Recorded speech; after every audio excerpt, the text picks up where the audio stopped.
On Global TV News Prime, Rivers Assembly holds impeachment proceedings against Fubara. In business, President Tinubu suspends Nigerian National Petroleum Company Limited fees, redirects oil revenues. And on the foreign scene, Trump launches Board of Peace as Gaza-Iran tensions escalate. And in sports, the National Sports Commission urged increased investments to empower Nigeria youths. Hello and welcome to all our viewers in Nigeria and around the world to News Prime on Global Television, coming to you live from the nation's capital, Abuja. I am Jumai Manson. Now, a quick reminder that Global Television is on DSTV channel 365 and Star Times channel 276. Now the news in full. The River State House of Assembly has suspended the impeachment proceedings against Governor Siminalayi Fubara and his deputy Ngozi Udu. Following intervention of President Bola Ahmed Tinubu, the decision to halt the process was taken on during plenary at the Assembly's resumed sitting in Port Harcourt, the state capital. During the plenary presided over by the Speaker, the Majority Leader, Major Jack, read a notice detailing the allegations of gross misconduct against the governor. The Independent National Electoral Commission, INEC, has intensified engagement with key stakeholders ahead of the Federal Capital Territory Area Council elections scheduled for Saturday, 21st February. The Commission says the consultations are aimed at ensuring a smooth, credible, and hitch-free electoral process across the 6 area councils of the FCT. Anete Patrick reports. At a stakeholders meeting in Abuja, INEC Chairman Professor Josh Amopitan reassured residents of the Commission's preparedness, highlighting the deployment of sensitive and non-sensitive materials to registration area centers. He called on the political parties participating in this Saturday's FCT Area Council election to keep to the Thursday campaign deadline. Professor Amopitan urged political parties, candidates, and supporters to play by the rules, warning against vote buying, violence, and the spread of misinformation. He emphasized that security agencies have been fully mobilized to safeguard voters and electoral officials before, during, and after the polls.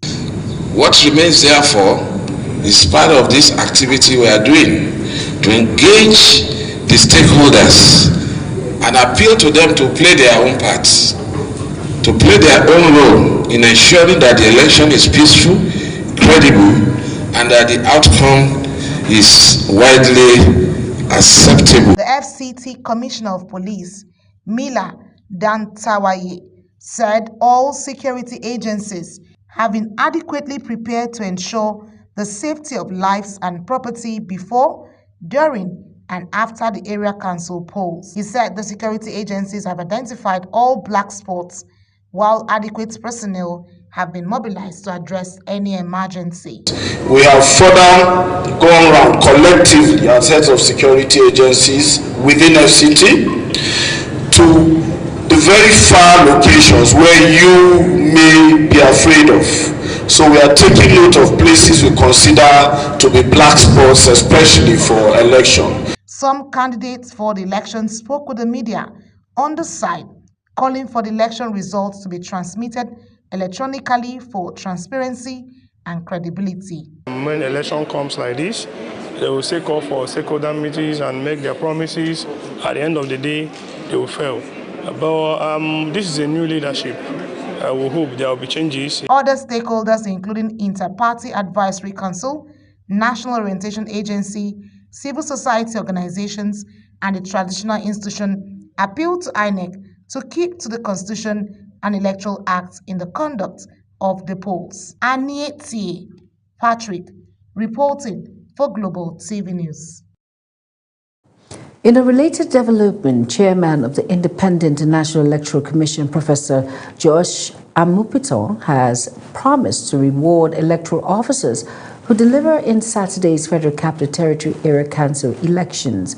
Anete Patrick reports that the INEC boss also expressed satisfaction with the level of preparedness across key councils. The report.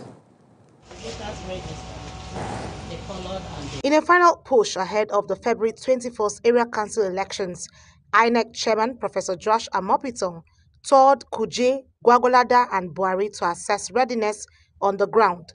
Addressing officials after inspecting facilities and election materials, Professor Amopiton expressed confidence in the level of preparation, saying reports from the councils show impressive readiness figures, with some recording up to 100% preparedness. He disclosed that non-sensitive materials have been badged and verified, adding that there will be no excuse for lapses on election day. I'm sure that all abreast with the provisions of those laws, especially those of us that will have a role to play during the election.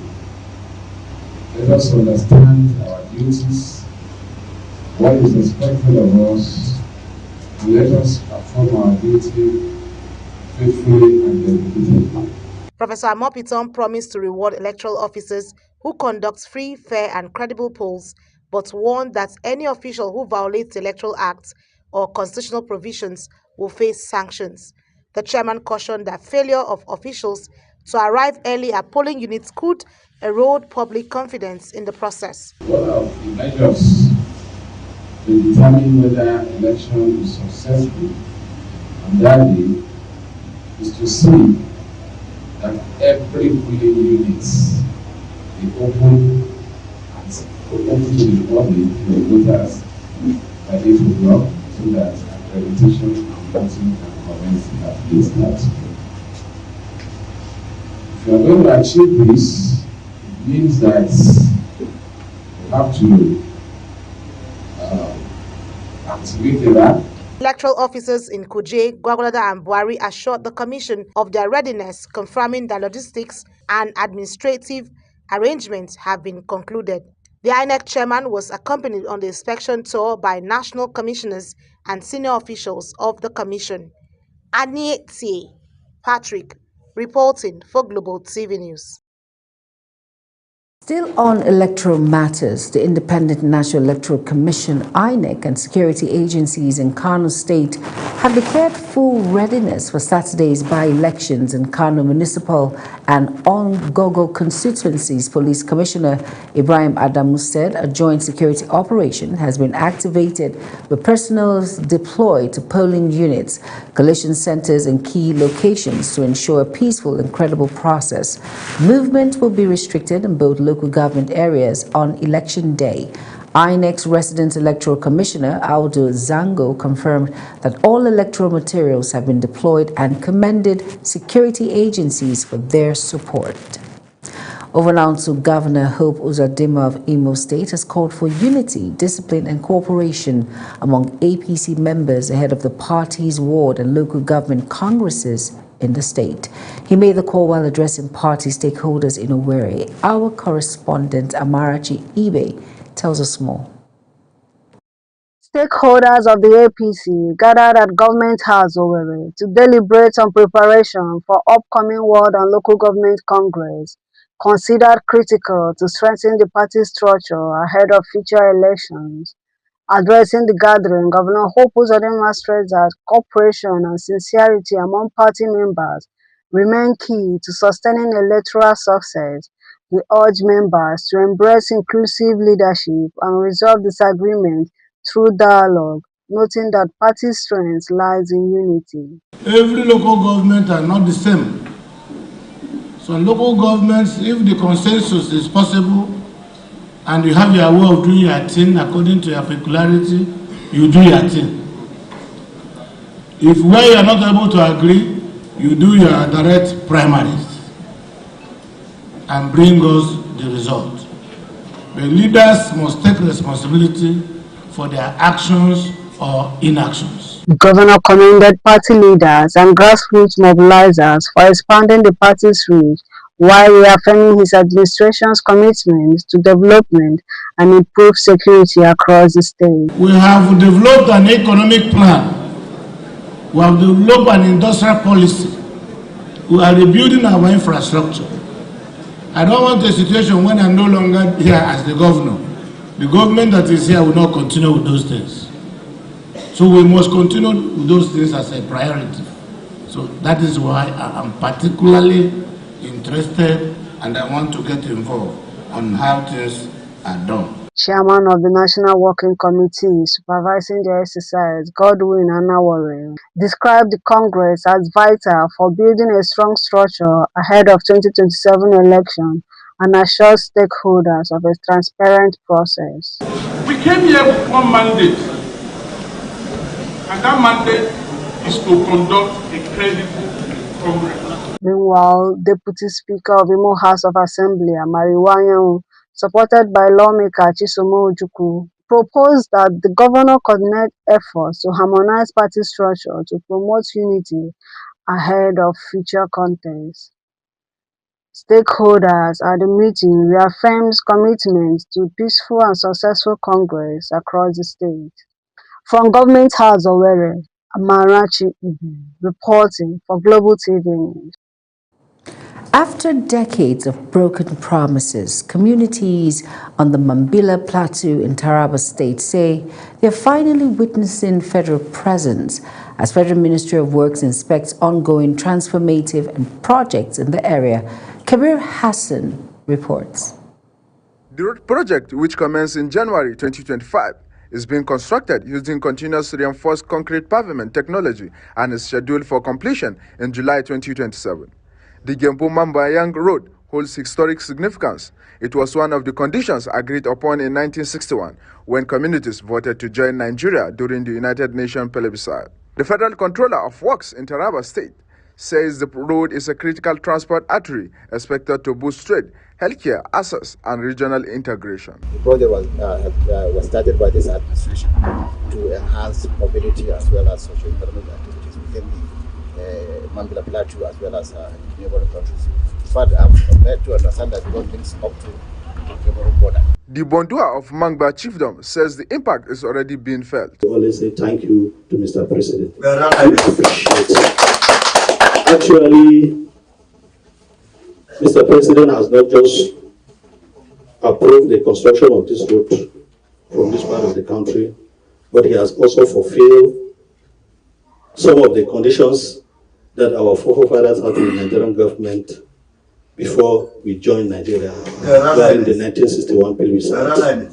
Meanwhile, the 235-kilometer Bali-Seti-Gembu Road, funded under the NPCL tax credit scheme, is also progressing with major asphalt works, slope stabilization, and safety measures ongoing across the mountain terrain. Contractors acknowledge challenge posed by heavy rainfall and difficult topography, but insist standard will not be compromised. This road will be completed next year. So, contractors, they work according to the money available. So in this particular project, we are lucky because the funds has been secured and a lot of them has been received already. So there is no excuses for this road not to be completed. The visit also features the commissioning of emergency repairs on failed sections of the Jalingo-Mutumbiu-Wukari Road, a major corridor linking the northeast to the north-central and southern parts of the country.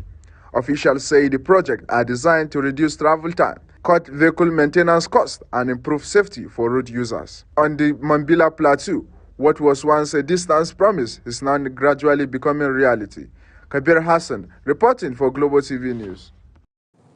You are watching the live broadcast of News Prime, where News Prime continues after this weather forecast, plus business and foreign and sports stories on the other side of this break. Please stay with us. Thanks for joining us. We continue to monitor reduced visibilities across much of the northern and central parts of the country, with conditions expected to deteriorate slightly as we move through the day.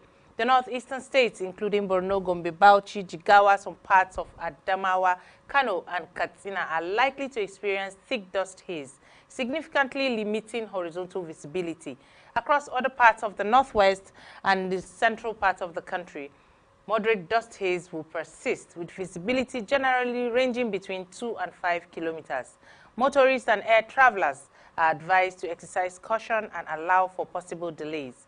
Further south, we expect partly cloudy skies with increasing chances for afternoon and evening thunderstorms, particularly over the coast of Lagos, Ogun, Bayelsa, Akwa Ibom, some parts of Rivers, and Cross River states. Residents in affected areas should take necessary precautions, limit dust exposure in the north, and stay alert for thunderstorms in the south. And that's your weather for today. Join us again.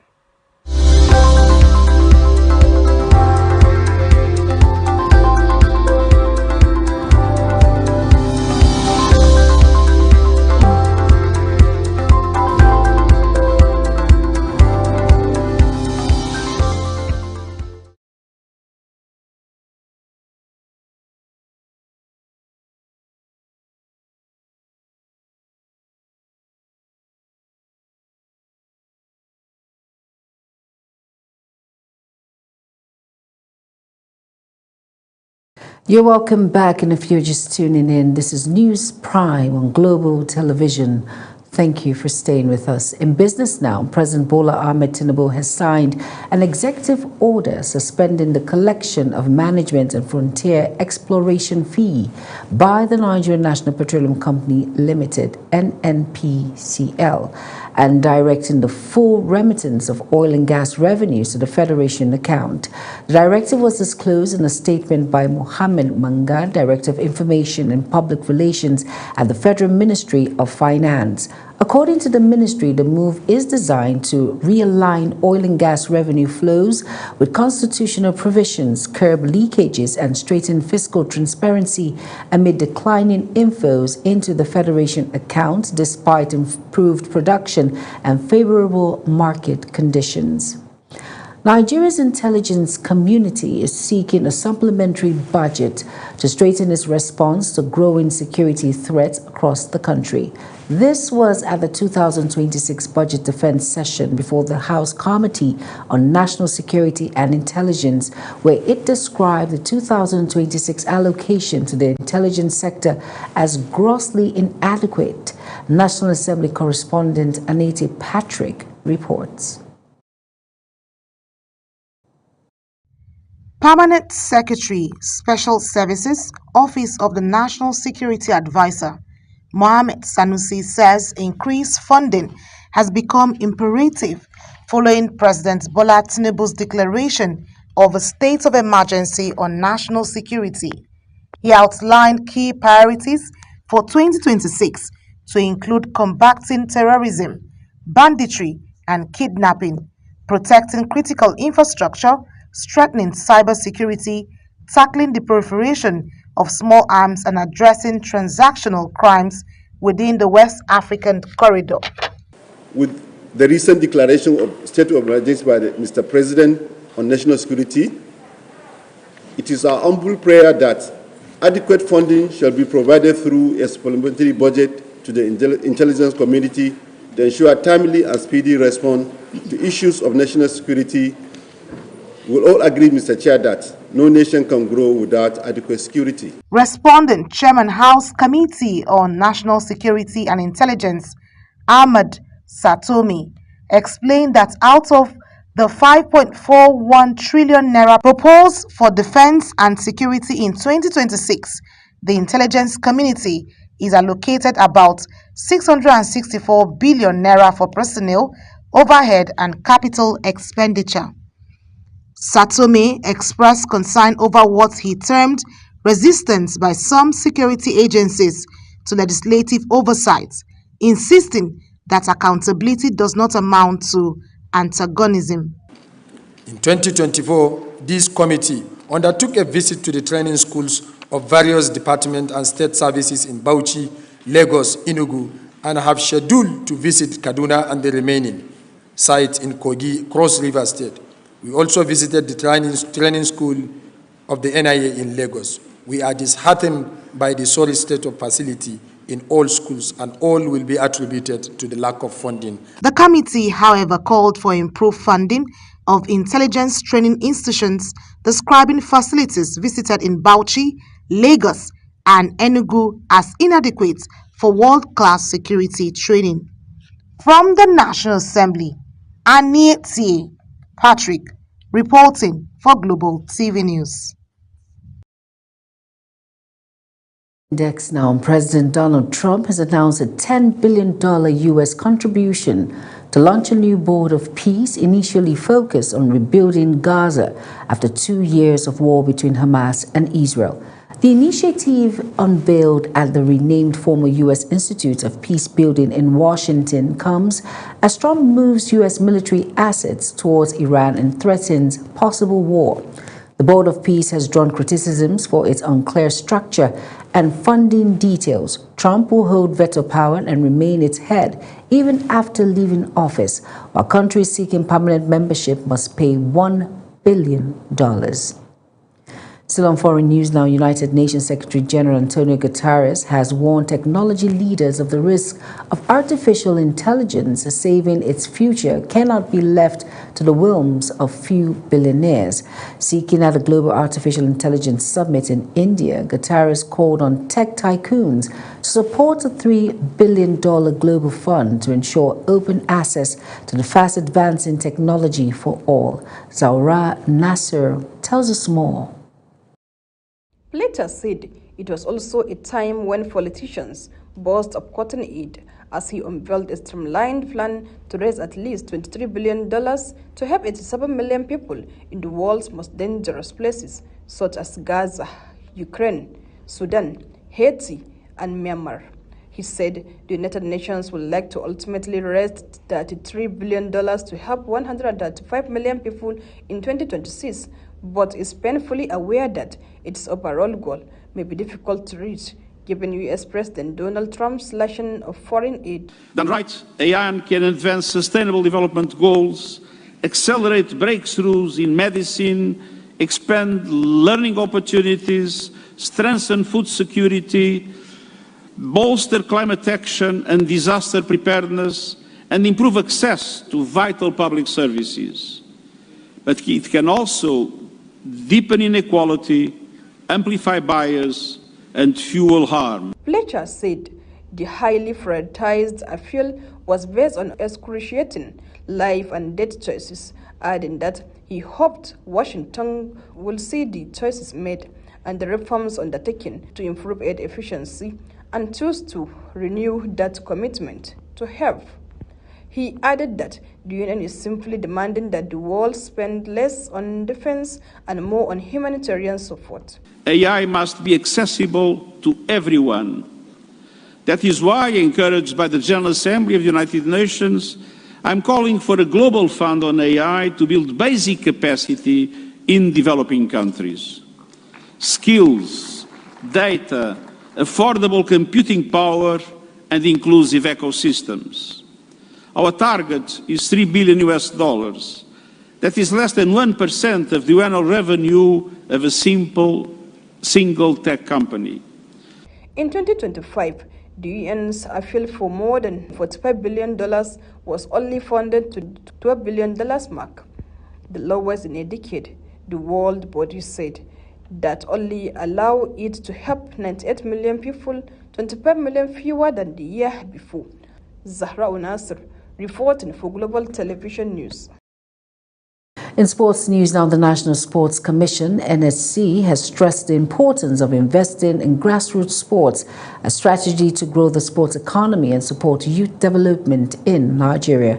During a courtesy visit by the steering committee of the 2026 Nigeria Electricity Supply Industry Week, the Commission's chairman, Shehu Diko, urged organizations to encourage their members to promote grassroots sports by constructing small community facilities such as baseball courts, football pitches, and Petroleum Company Limited, NNPCL, and directing full remittance of oil and gas revenue to the Federation account.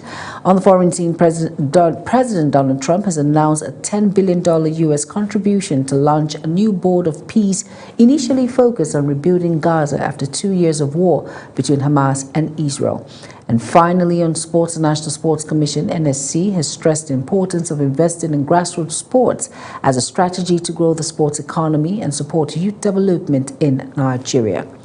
A quick reminder that Global TV is on DSTV channel 365 and Star Times channel 276. Kindly follow us across all social media platforms now showing on your screen by using @GlobalTVNG.